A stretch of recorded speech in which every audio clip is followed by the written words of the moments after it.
ഹരേ കൃഷ്ണ കൃഷ്ണ കൃഷ്ണ ഹരേ ഹരേ ഹരേ രാം രാം രാം ഹരേ ഹരേ ഹരേ കൃഷ്ണ കൃഷ്ണ കൃഷ്ണ ഹരേ ഹരേ ഹരേ രാം രാം രാം രാം ഹരേ ഹരേ ഹരേ കൃഷ്ണ കൃഷ്ണ കൃഷ്ണ ഹരേ ഹരേ ഹരേ ഹരേ രാം രാം ഹരേ ഹരേ ഹരേ കൃഷ്ണ കൃഷ്ണ ഹരേ ഹരേ ഹരേ രാം രാം ഹരേ ഹരേ ഹരേ കൃഷ്ണ കൃഷ്ണ കൃഷ്ണ ഹരേ ഹരേ രാം രാം ഹരേ ഹരേ ഹരേ കൃഷ്ണ കൃഷ്ണ കൃഷ്ണ ഹരേ ഹരേ രാം രാം ഹരേ ഹരേ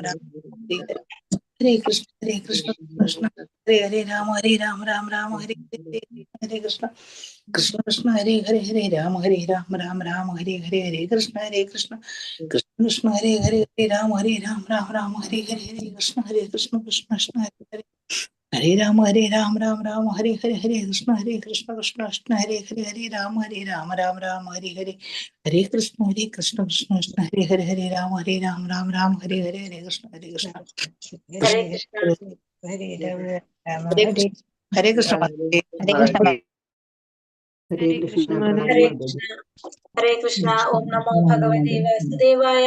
ഓം നമോ ഭഗവതേ വാസുദേവായ. ഓം നമോ ഭഗവതേ വാസുദേവായ. ഓം അജ്ഞാനതിമിരാന്തസ്യ ജ്ഞാനാഞ്ജനാശലാകയാ ചക്ഷുരുന്മീലിതം യേന തസ്മൈ ശ്രീഗുരവേ നമഃ. നമോ വിഷ്ണുപാദായ കൃഷ്ണപ്രേഷ്ഠായ ഭൂതലേ ശ്രീമതേ ഭക്തിവേദാന്ത സ്വാമിനിധി നാമിനേ. നമസ്തേ സാരസ്വതേ ദേവേ ഗൗരവാണി പ്രചാരിണേ നിർവിശേഷ ശൂന്യവാദി പാശ്ചാത്യ ദേശധാരിണേ. ജയ ശ്രീ കൃഷ്ണ ചൈതന്യ പ്രഭു നിത്യാനന്ദ ശ്രീ അദ്വൈത ഗദാധര ശ്രീവാസാദി ഗൗര ഭക്തവൃന്ദ.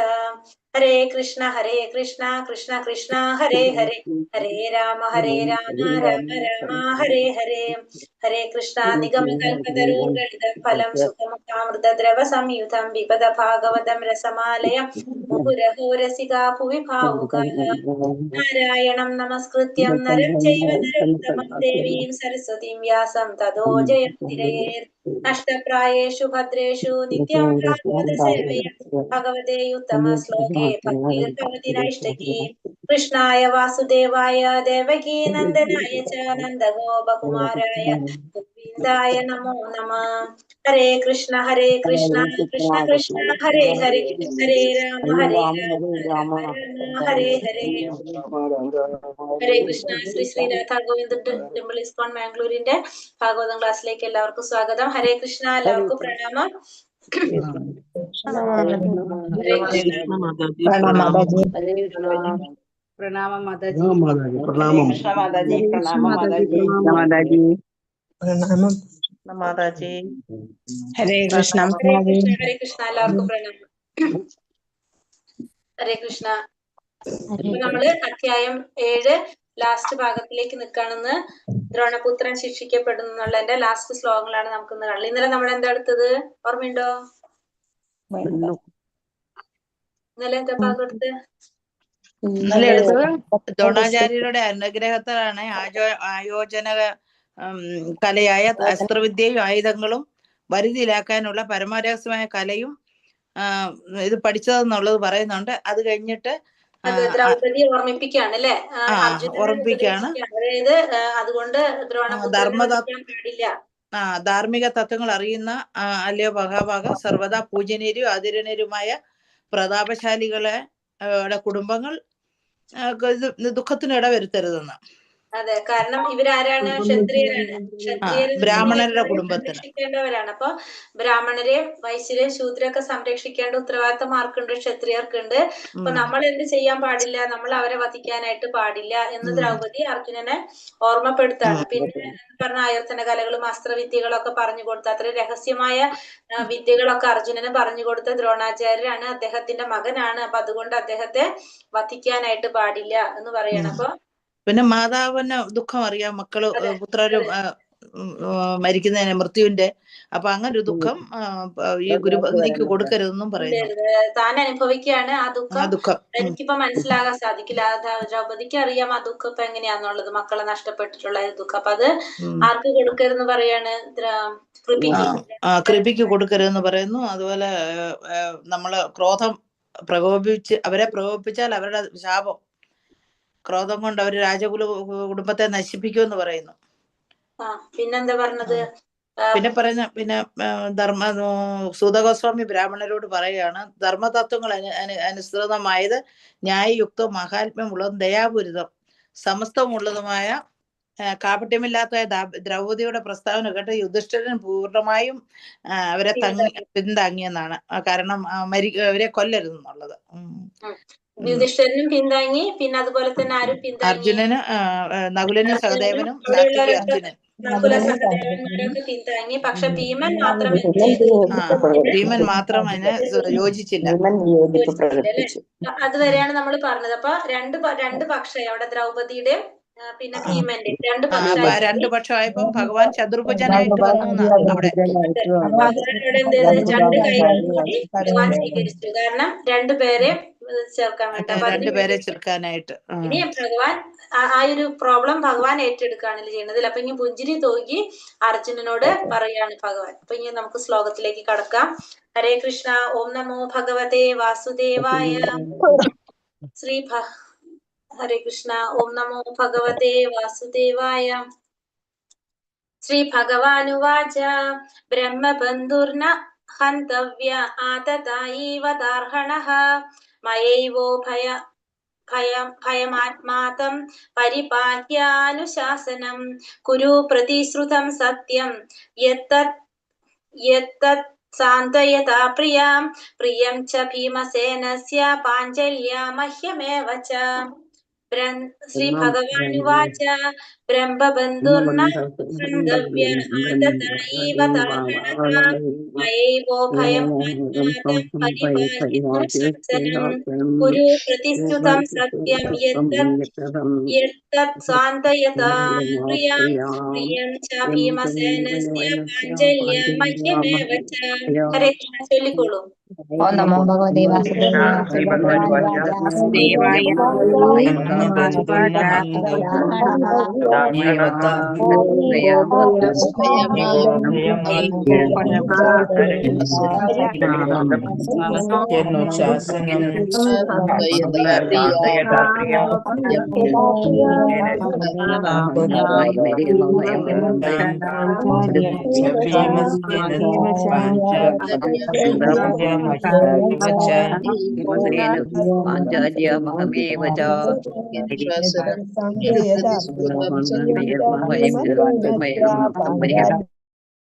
ഹരേ കൃഷ്ണ.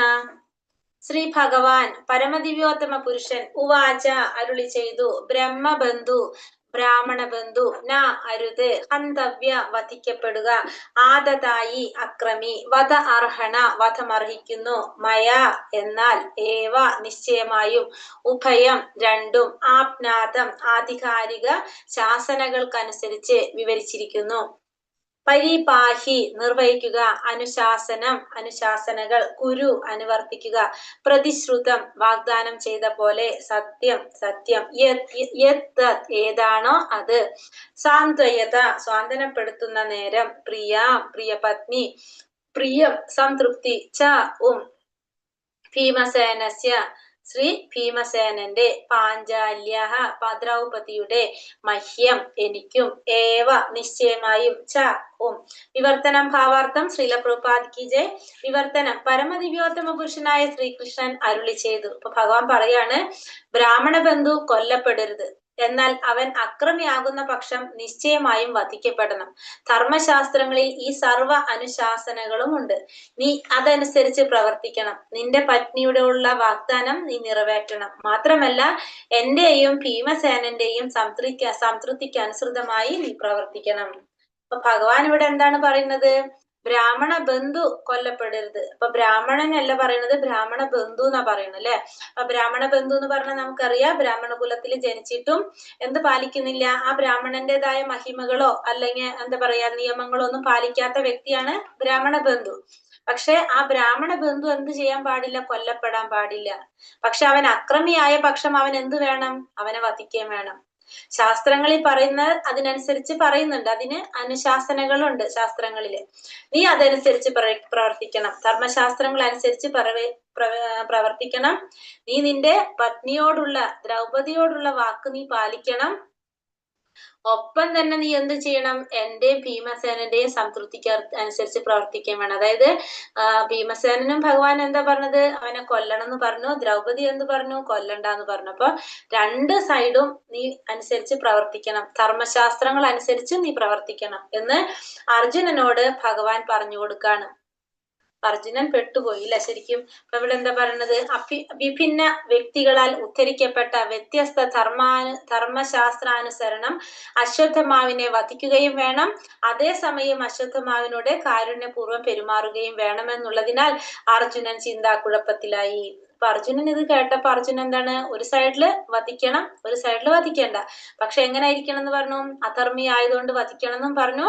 പക്ഷെ രണ്ടുപേരുടെയും ആഗ്രഹങ്ങള് നിറവേറ്റാൻ വേണം, ദ്രൗപദിയുടെ ഭീമന്റെ. അപ്പൊ അർജുനൻ ചിന്താക്കുഴപ്പത്തിലായി. ഒരു ബ്രാഹ്മണ ബന്ധു അഥവാ ഒരു ബ്രാഹ്മണന്റെ അയോഗ്യ പുത്രനാകിയാൽ അശ്വത്ഥമാവ് വധിക്കപ്പെടരുത്. ഒരു ബ്രാഹ്മണ ബന്ധു അല്ലെങ്കിൽ ഒരു ബ്രാഹ്മണന്റെ അയോഗ്യ പുത്രനാണ്, അതുകൊണ്ടാണ് ആ വ്യക്തിയെ ബ്രാഹ്മണ ബന്ധു എന്ന് പറയുന്നത്. അശ്വത്ഥമാവ് വധിക്കപ്പെടരുത്, എന്നാൽ അവനൊരു അക്രമിയാണ്. മനുവിന്റെ നിർദ്ദേശപ്രകാരം ഒരു അക്രമി അവനൊരു ബ്രാഹ്മണനാണെങ്കിൽ തന്നെയും വധിക്കപ്പെടേണ്ടവനാകുന്നു. പിന്നെ അയോഗ്യനായ ബ്രാഹ്മണപുത്രന്റെ കാര്യം പ്രത്യേകമായി എടുത്തു പറയേണ്ടതായിട്ടുണ്ടോ?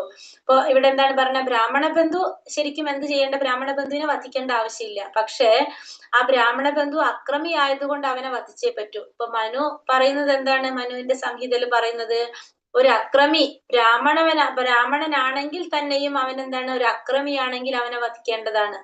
നമുക്കറിയാലോ 6 തരം അക്രമികളുണ്ട്. അപ്പൊ അതിലൊരു കൃത്യത്തിൽ വരുന്നതാണ് ഇത്. അപ്പൊ അതുകൊണ്ട് തന്നെ അവനെ വധിക്കേണ്ടതാണ്.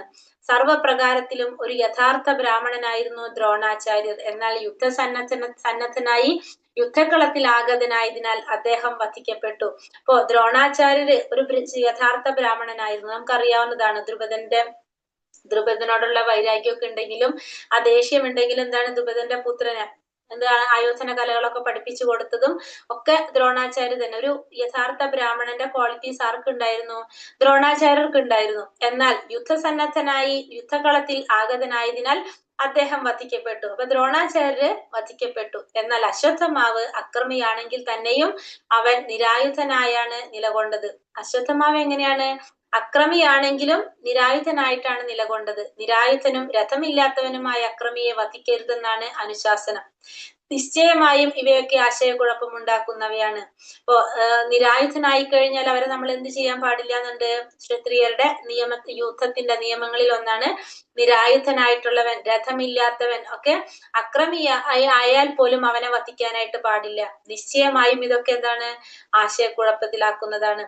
ഇവയ്ക്ക് പുറമെ ദ്രൗപദിയെ സാന്ത്വനപ്പെടുത്താനായി അവൾക്ക് അർജുനൻ നൽകിയ വാഗ്ദാനം നിറവേറ്റേണ്ടതും അശ്വത്ഥമാവിനെ വധിക്കാൻ നിർദ്ദേശിച്ച ഭീമസേനെയും ശ്രീകൃഷ്ണ ഭഗവാനെയും സംതൃപ്തിപ്പെടുത്തേണ്ടതും അർജുനൻ ചെയ്യേണ്ടതുണ്ട്. അപ്പൊ അത് മാത്രമല്ല, അപ്പൊ അർജുനൻ എന്ത് ചെയ്യണം? ദ്രൗപദിക്ക് കൊടുത്ത വാക്ക് അതും നിറവേറ്റണം.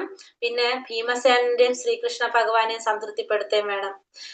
അർജുനന്റെ സമക്ഷമുള്ള ഈ വിഷമസ്ഥിതിക്ക് പരിഹാരം ശ്രീകൃഷ്ണ ഭഗവാനാൽ അരുളി ചെയ്യപ്പെട്ടു. അപ്പൊ അർജുനന്റെ മുന്നിലുള്ള ഈ വിഷമസ്ഥിതിക്കുള്ള പരിഹാരം ആര് പറഞ്ഞു കൊടുക്കാണ്? ഭഗവാൻ അരുളി ചെയ്യപ്പെട്ടു. സൂത ഉവാച അർജുന സഹസാജ്ഞായ ഹരേർഹാർദാമഥാസിനാം മണീം ജഹാര മൂർധന്യം ദ്വിജസ്യ സഹമൂർധജം. സൂത ഉവാച അർജുന സഹസാജ്ഞായ ഹരേർഹാർദാമഥാസിന മണീം ജഹാര മൂർധന്യം ദ്വിജസ്യ സഹമൂർധജം. ചൊല്ലിക്കോളൂ. ഹരേ കൃഷ്ണ.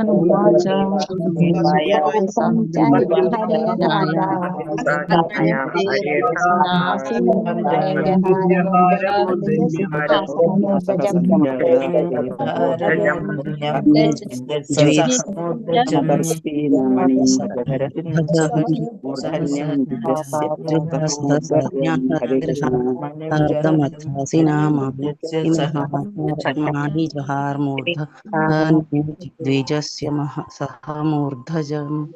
ഹരേ കൃഷ്ണ. ഹരേ കൃഷ്ണ.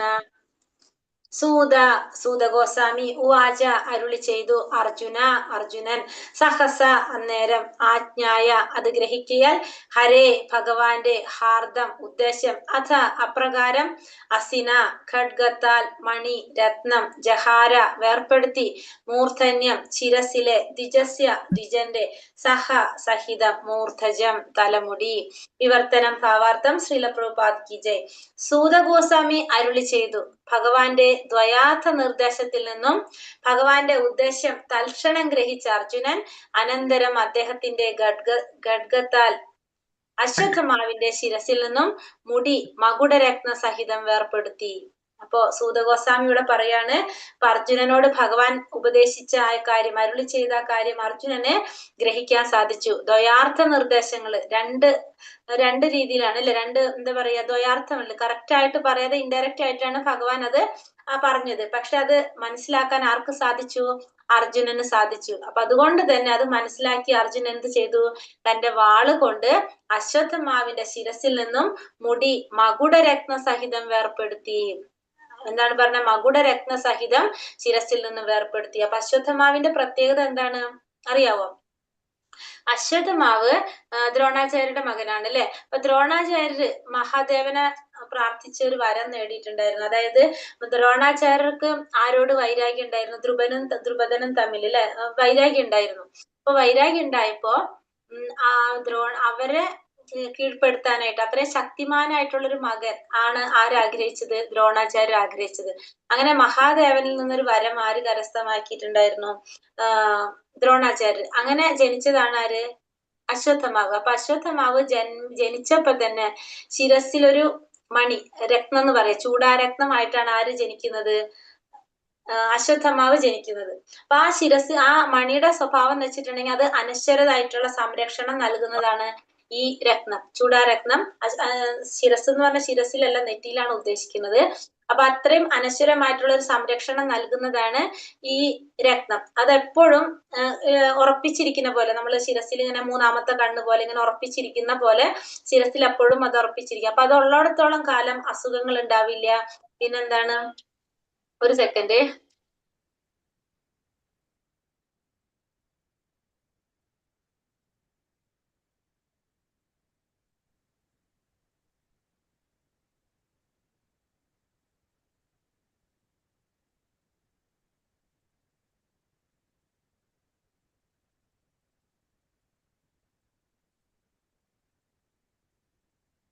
ഹരേ കൃഷ്ണ. അപ്പൊ അശ്വത്ഥമാവ് ജനിക്കുമ്പോ തന്നെ ഈ ഒരു രത്നം ഉണ്ടായിരുന്നു. അപ്പൊ ഇതിന്റെ പ്രത്യേകത എന്താണ്? ഈ രത്നത്തിന്റെ പ്രത്യേകത എന്ന് വെച്ചിട്ടുണ്ടെങ്കില് ഇത് ധരിക്കുന്നിടത്തോളം കാലം വിശപ്പ് ഉണ്ടാവില്ല, ഭയം ഉണ്ടാവില്ല, വാർദ്ധക്യം ഉണ്ടാവില്ല, ക്ഷീണം ഉണ്ടാവില്ല, ഇത്തരത്തിലുള്ള ഒരു പ്രശ്നങ്ങളും ആർക്കുണ്ടാവില്ല. സാധാരണ മനുഷ്യർക്ക് ഉണ്ടാവുന്ന യാതൊരു പ്രോബ്ലംസും ഈ രത്നം ധരിച്ചത് കൊണ്ട് അശ്വത്ഥമാവിന് ഉണ്ടാവില്ല. അതുകൊണ്ട് തന്നെ അശ്വത്ഥമാവ് ഭയങ്കര അഹങ്കാരിയായിരുന്നു. അപ്പൊ മാനുഷികമായിട്ടുള്ള ശക്തി എന്ന് പറയാം. കാരണം ഒരിക്കലും ക്ഷീണമൊന്നും അദ്ദേഹത്തിന് ഒരിക്കലും ഉണ്ടാകില്ല. അങ്ങനെ ഒരു വരം കിട്ടിയതിന്റെ ഫലമായിട്ട് ഈ ചൂടാരത്നം ഉള്ളത് കൊണ്ട് അദ്ദേഹം വളരെ എന്താ പറയാ അഹങ്കാരിയായിട്ടാണ് പോയിരുന്നത്. പിന്നെ അത് മാത്രമല്ല, ബ്രഹ്മാവ് മറ്റുള്ള ദേവന്മാരുടെ എല്ലാം ഒരു വരദാനം ഈ മണിരത്നത്തിന്റെ ശക്തിക്ക് പിന്നില് ഉണ്ടെന്നാണ് പറയുന്നത്. അപ്പൊ അങ്ങനെ ആ രത്നമാണ് അർജുനൻ എന്ത് ചെയ്യുന്നത്? മകുടരത്ന സഹിതം അതും അതുപോലെ തന്നെ മകുട അല്ലെ, എന്താ പറയാ അതിനെ, മുടിയുടെ തലമുടി ഇങ്ങനെ ഉണ്ടാവില്ലേ, എന്താ പറയാ, കുടുംബ അല്ലെ, അതും കൂടിയിട്ട് എന്താണ് മുറിച്ചെടുക്കുക ചെയ്യുന്നത്. അപ്പൊ ആ രത്നം എടുത്തു, അതുപോലെ തന്നെ എന്താണ് കുടുംബ, അതും കൂടി മുറിച്ചെടുക്കുകയാണ് ചെയ്യുന്നത്. അപ്പൊ അർജുനൻ ഭഗവാന്റെ ആ നിർദ്ദേശം മനസ്സിലാക്കി അർജുനൻ എന്ത് ചെയ്തു? ഈ അശ്വത്ഥമാവിന്റെ ശിരസിൽ നിന്ന് ആ ചൂടാരത്നവും മകുടവും കൂടിയിട്ട് അങ്ങോട്ട് വേർപ്പെടുത്തി. ഭാവാർത്ഥം: വിഭിന്ന വ്യക്തികളുടെ വൈരുദ്ധ്യകരമായ നിർദ്ദേശങ്ങളെ നടപ്പിലാക്കുക അസാധ്യമാണ്. ആകയാൽ അർജുനൻ അദ്ദേഹത്തിന്റെ കൂർമ്മ ബുദ്ധിയാൽ മധ്യമാർഗം സ്വീകരിക്കുകയും ഖഡ്ഗത്താൽ അശ്വത്ഥമാവിന്റെ ശിരോരത്നം വേർപ്പെടുത്തുകയും ചെയ്തു. അപ്പൊ അങ്ങനെ ആ ഖഡ്ഗം കൊണ്ട് അശ്വത്ഥമാവിന്റെ ശിരസിലെ ആ രത്നം മകുട സഹിതം വേർപ്പെടുത്തി. ഇത് അശ്വത്ഥമാവിന്റെ ശിരഛേദനത്തിന് തുല്യമാണ്. അപ്പോ അതെന്താണ്? അശ്വത്ഥമാവിനെ സംബന്ധിച്ചിടത്തോളം അത് ശിരഛേദനത്തിന് തുല്യമാണ്. കാരണം ആ ശിരസിലെ ആ മണി ഊരിയെടുത്തോടുകൂടി എന്താ സംഭവിക്കുന്നത്? നമ്മൾ പറഞ്ഞു അല്ലെ, വാർദ്ധക്യം, രോഗം, ഇതൊക്കെ ആർക്ക് സംഭവിക്കുകയാണ്? അശ്വത്ഥമാവിന് സംഭവിക്കുകയാണ്. കാരണം ആ ശരീരത്തിന് തളർച്ച വരും, തേജസ് നഷ്ടപ്പെടും, ഇതൊക്കെ സംഭവിക്കും. അപ്പൊ അത് മരണതുല്യം തന്നെയാണത്, ശിരച്ഛേദത്തിന് തുല്യം തന്നെയാണത്. എന്നാൽ പ്രയോഗത്തിൽ അവന്റെ ജീവൻ രക്ഷപ്പെടുകയും ചെയ്തു. പക്ഷെ പ്രയോഗത്തിൽ എന്താണ്? അവനെ വധിച്ചിട്ടില്ല. ഇവിടെ അശ്വത്ഥമാവിനെ ദ്വിജൻ എന്ന് ചൂണ്ടിക്കാണിച്ചിരിക്കുന്നു. നിശ്ചയമായും അവൻ ദ്വിജനാകുന്നു. എന്നാൽ തന്റെ പദവിയിൽ നിന്നും നിലം പതിച്ചിരിക്കിയാൽ അവൻ യഥോചിതമായി ശിക്ഷിക്കപ്പെട്ടു. അപ്പൊ ഇവിടെ അശ്വത്ഥമാവ് എങ്ങനെയാണ്? ദ്വിജനായിട്ടാണ് പറയുന്നത് അല്ലെ. അപ്പൊ നിശ്ചയമായിട്ടും അവൻ ആരാണ്? ദ്വിജനാണ്. പക്ഷെ തന്റെ പദവിയിൽ നിന്ന് നിലം പതിച്ചിരിക്കുന്നത് കൊണ്ട് അവൻ യഥോചിതമായിട്ട് ശിക്ഷിക്കപ്പെടുകയും ചെയ്തു. അപ്പൊ അർജുനൻ കൊടുത്ത ശിക്ഷ എന്താണ് അവിടെ? ആ മകുട സഹിതം ആ ചൂടാരത്നം വേർപെടുത്താണ് ചെയ്യുന്നത്. ശ്ലോകം 56. വിമുച്യ രശനാബദ്ധം ബാലഹത്യാഹത പ്രഭം തേജസാ മണിനാഹീനം ശിബിരാ നിരയാപത്യത്. വിമുച്യ രശനാബദ്ധം ബാലഹത്യാഹത പ്രഭം തേജസാ മണിനാഹീനം ശിബിരാ നിരയാപത്യത്. ചൊല്ലിക്കോളൂ. ഹരേ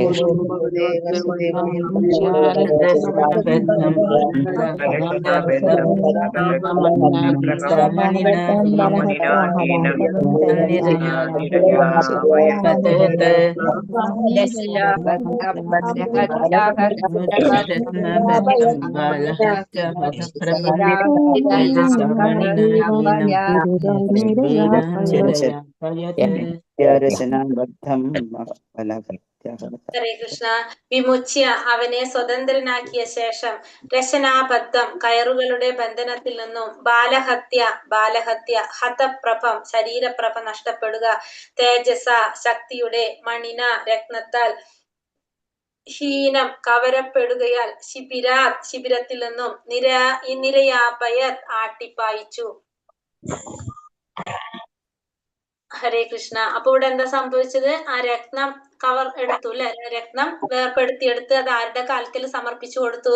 ദ്രൗപദിയുടെ സമക്ഷം അർജുനൻ ആ മകുട സഹിതം ആ രത്നം സമർപ്പിച്ചു. അപ്പൊ എന്തായി? അവനെ കൊന്നതിന് തുല്യാണ്, അവന്റെ ശിരസ് ഛേദിച്ചതിന് തുല്യമാണ്. അപ്പൊ അത് നഷ്ടപ്പെട്ടപ്പോ എന്താ സംഭവിച്ചത്? എല്ലാവിധ ഐശ്വര്യങ്ങളും തേജസ്സും എല്ലാം നഷ്ടമായി. മാത്രമല്ല, ആയിരക്കണക്കിന് വർഷം അലഞ്ഞു തിരിയാന്നുള്ളൊരു ശാപം കൂടി ആൾക്ക് കിട്ടാണ്, ഈ അശ്വത്ഥമാവിന് കിട്ടാണ്. അങ്ങനെ അശ്വത്ഥമാവ് ആ ചൂടാരത്നത്തിന്റെ ആ ഒരു അന്തസ്സും അതൊക്കെ നഷ്ടപ്പെട്ട് വളരെ അപമാനിതനായി തീരാണ് ചെയ്യുന്നത് അല്ലെ. കാരണം മരണതുല്യമായിട്ടുള്ളൊരു ശിക്ഷയാണ് ആർക്ക് കിട്ടുന്നത്? അപ്പൊ ഒരു ബ്രാഹ്മണനെ സംബന്ധിച്ചത്. ബാലഹത്യ ചെയ്യുകയാൽ അവന്റെ, അതായത് അശ്വത്ഥമാവിന്റെ ശരീര തേജസ് നേരത്തെ തന്നെ നഷ്ടമായിരുന്നു. ഒരു ക്രൂരപ്രവൃത്തി ചെയ്തത് കൊണ്ട് തന്നെ അദ്ദേഹത്തിന്റെ ശരീര തേജസ് നേരത്തെ തന്നെ നഷ്ടമായിരുന്നു. മാത്രമല്ല, ഇപ്പോൾ അതിനു പുറമെ ശിരോരത്നം കൂടി നഷ്ടപ്പെടുകയാൽ അവൻ കൂടുതൽ ബലഹീനനായി തീർന്നു. അപ്രകാരം അവൻ ബന്ധന വിമുക്തനാക്കപ്പെടുകയും ശിബിരത്തിൽ നിന്നും ആട്ടിപ്പായിക്കപ്പെടുകയും ചെയ്തു. അപ്പൊ അതിനുശേഷം എന്ത് ചെയ്തു? അപ്പൊ ഇപ്പൊ എന്തായി? ചൂടാരത്നം വേർപെടുത്തി. അപ്പൊ ആ ചൂടാരത്നം വേർപെടുത്തിയപ്പോ ആ ബലഹീനനായി തീരാണ് ചെയ്തത്. അപ്പൊ അതുകൊണ്ട് ബലഹീനനായി തീർന്നു. അങ്ങനെ കയറുകൊണ്ട് കെട്ടിവെച്ചിരിക്കുകയായിരുന്നു അല്ലെ, ബന്ധന വിമുക്തനാക്കി ശിബിരത്തിൽ നിന്നും ആട്ടിപ്പായിക്കപ്പെടുകയും ചെയ്തു. അങ്ങനെ അവിടെ നിന്നും പുറത്താക്കി. അപ്രകാരം അപമാനിക്കപ്പെടുകയാൽ അവഹേളിതനായ അശ്വത്ഥമാവ് ശ്രീകൃഷ്ണ ഭഗവാന്റെയും അർജുനന്റെയും ബുദ്ധി സാമർത്ഥ്യത്താൽ ഒരേ സമയം വധിക്കപ്പെടുകയും വധിക്കപ്പെടാതിരിക്കുകയും ചെയ്തു. അപ്പോ ഇപ്രകാരം അപമാനിക്കപ്പെട്ടപ്പോ അവഹേളിതനായ അശ്വത്ഥമാവ് എന്താണ്? ഭഗവാന്റെയും അർജുനന്റെയും ആ ബുദ്ധി സാമർത്ഥ്യം കൊണ്ട് ഒരേ സമയം വധിക്കപ്പെടുകയും ചെയ്തു, വധിക്കപ്പെടാതിരിക്കുകയും ചെയ്തു എന്ന് പറയാം. ഹരേ കൃഷ്ണ. ശ്ലോകം 57. വപനം ദ്രവിണാദാനം സ്ഥാനാനിര്യാപണം തഥാ ഏഷ ഹി ബ്രഹ്മബന്ധൂനാം വധോ നാന്യോസ്തി ദൈഹികഃ. വപനം ദ്രവിണാദാനം സ്ഥാനാനിര്യാപണം തഥാ ഏഷ ഹി ബ്രഹ്മബന്ധൂനാം വധോ നാന്യോസ്തി ദൈഹികഃ. ഹരേ കൃഷ്ണ. ചൊല്ലിക്കോളൂ.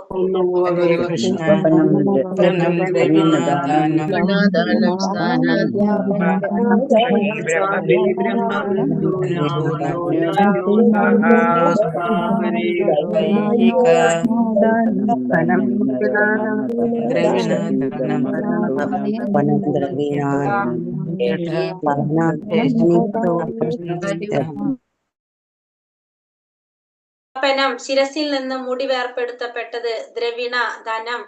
ആദാനം കണ്ടുകെട്ടുന്നത്. സ്ഥാനാത് വസതിയിൽ നിന്നും. നിര്യാപണം ആട്ടിപ്പായിക്കുന്നത്. തഥ അതും. ഏഷ ഇവയെല്ലാം. ഹി നിശ്ചയമായും. ബ്രഹ്മബന്ധൂന ബ്രാഹ്മണ ബന്ധുക്കളുടെ. വധ വധം. ന അല്ല. അന്യ മറ്റെന്തെങ്കിലും മാർഗം. അസ്തി ഉണ്ട്. ദൈഹിക ശരീരകാര്യത്തിൽ. വിവർത്തനം ഭാവാർത്ഥം. ശ്രീല പ്രഭുപാദി കി ജയ്. ശിരസിൽ നിന്നും മുടി ഛേദിക്കുന്നതും ധനത്തിന്റെ അനുഭവ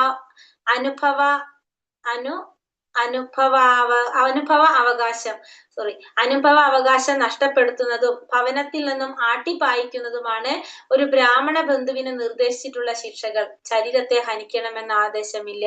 അപ്പോ ഒരു ബ്രാഹ്മണനെ സംബന്ധിച്ചിടത്തോളം അല്ലെങ്കിൽ ബ്രാഹ്മണ ബന്ധുവിനെ സംബന്ധിച്ചിടത്തോളം ഒരു ശിരസിൽ നിന്ന് മുടി ഛേദിക്കുക. അപ്പൊ ഈ ശിരസിൽ നിന്ന് മുടി ഛേദിക്കുക, ധനത്തിന്റെ അവകാശം നഷ്ടപ്പെടുത്തുക, ധനം അനുഭവിക്കാനുള്ള അവകാശം നഷ്ടപ്പെടുത്തുക, ഭവനത്തിൽ നിന്ന് ആട്ടിപ്പായിക്കുക, അതൊക്കെ ഏറ്റവും വലിയ ശിക്ഷയാണ്. ബ്രാഹ്മണ ബന്ധുവിന് നിർദ്ദേശിച്ചിട്ടുള്ള ഏറ്റവും വലിയ ശിക്ഷയാണ്. ഇതിന് അദ്ദേഹത്തിന്റെ ശരീരത്തെ ഹനിക്കണമെന്ന് യാതൊരു നിർബന്ധവും ഇല്ല. ഇപ്പൊ ശരീരം ഹനിക്കണം എന്ന് വെച്ചിട്ടുണ്ടെങ്കിൽ വധിക്കണമെന്ന് യാതൊരു നിർബന്ധവും ഇല്ല. പക്ഷെ ഈ ശിക്ഷ തന്നെ എന്താണ്? മരണതുല്യമായിട്ടുള്ള ശിക്ഷയാണ് ഒരു ബ്രാഹ്മണനെ സംബന്ധിച്ചിടത്തോളം, അല്ലെങ്കിൽ ഒരു ബ്രാഹ്മണ ബന്ധുവിനെ സംബന്ധിച്ചിടത്തോളം ഈ ശിക്ഷ എന്ന് പറഞ്ഞാല് വളരെയധികം എന്താണ്? മരണതുല്യമായിട്ടുള്ള ശിക്ഷ തന്നെയാണ്. എന്താണ്? മുടി ഛേദിക്കുന്നത്, ധനത്തിന്റെ അവകാശം നഷ്ടപ്പെടുത്തുന്നത്, ഭവനത്തിൽ നിന്ന് ആട്ടിപ്പായിക്കുന്നത്. ഒരു ബ്രാഹ്മണ ബന്ധുവിനെ സംബന്ധിച്ചിടത്തോളം ഈ ശിക്ഷകളൊക്കെ വളരെ മരണതുല്യമായിട്ടുള്ള ശിക്ഷകൾ തന്നെ. അല്ലാതെ ശരീരത്തെ ഹനിക്കണമെന്ന് വധിക്കണമെന്ന് യാതൊരു നിർബന്ധവും ഇല്ല. ഹരേ കൃഷ്ണ. ശ്ലോകം 58, ലാസ്റ്റ് ശ്ലോകാണ് ഈ അധ്യായത്തിലെ. ഹരേ കൃഷ്ണ. പുത്ര ശോകാതുരാ സർവേ പാണ്ഡവാ സഹ കൃഷ്ണയ സ്വാനാമൃതാനാം യത്കൃത്യം ചക്രുർ നിർഹരണാധികം. പുത്ര ശോകാതുരാ സർവേ പാണ്ഡവാ സഹ കൃഷ്ണയ സ്വാനാമൃതാനാം യത്കൃത്യം ചക്രുർ നിർഹരണാധികം. ഹരേ കൃഷ്ണ.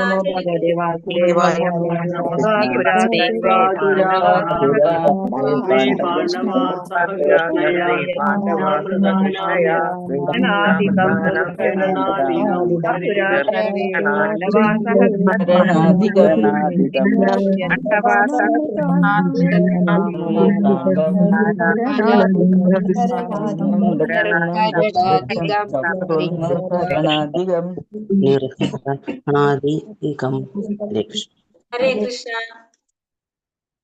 പുത്ര പുത്രൻ. ശോക വിയോഗ ദുഃഖം. ആതുര ആകുലരായി. സർവേ അവരെല്ലാവരും.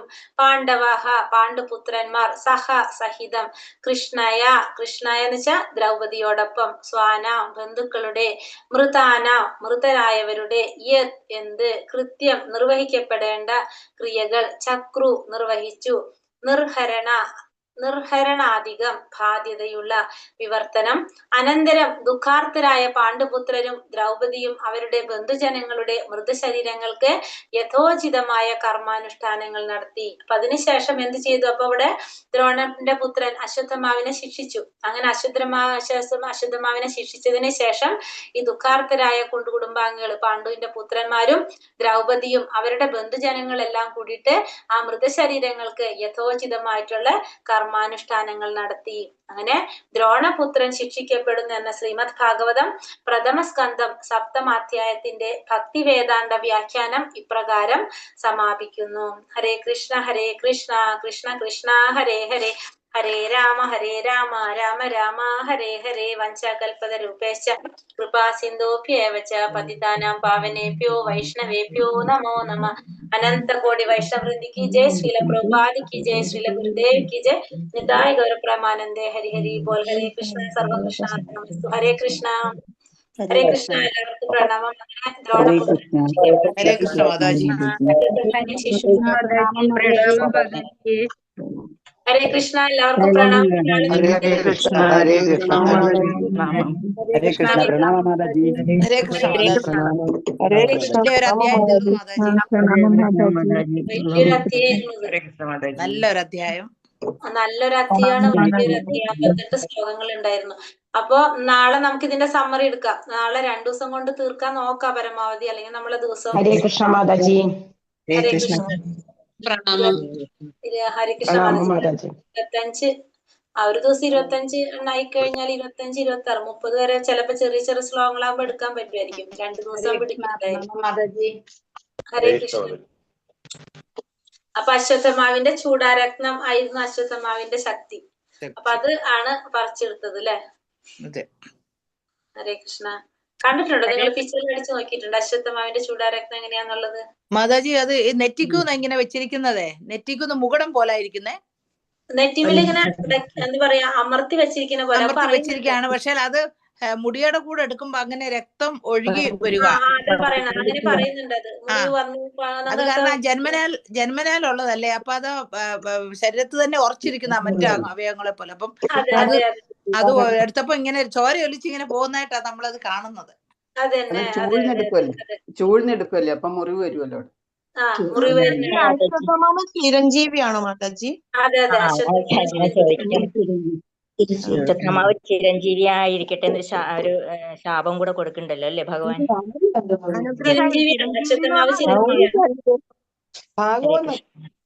പ്രയോജനം ഇല്ലല്ലോ ചിരഞ്ജീവിയായിട്ട് ഇരുന്നിട്ട് തന്നെ. അതെ, ഇങ്ങനെയായിട്ട് കാര്യമില്ല, അങ്ങനെയായിട്ട് കാര്യമില്ല. നമ്മള് തീരുമാനിച്ചു ഇത്